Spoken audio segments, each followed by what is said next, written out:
Hello বন্ধুরা, আজকে একটা দুপুরের মেনু নিয়ে চলে এলাম। এরা ফ্রাইড রাইস আগে খাবে না, সব দেবো তবে খাবে।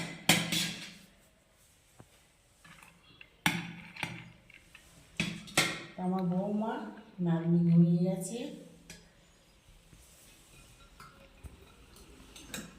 বাটার চিকেন আস্তে আস্তে খাও, সব দিচ্ছি।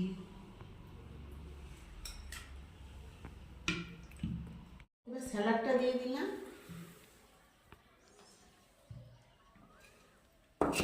পাঁপড়টা দিই। আর আছে আমাদের মাছ। আমি মাংস খাই না, সেহেতু মাছ আছে, সেই জন্য মাছ আর আর রায়তা সঙ্গে আছে আমাদের রায়তা। এই দেখুন রায়তা, ভিডিও আমাদের রায়তা। এবার আমরা খাওয়া শুরু করলাম।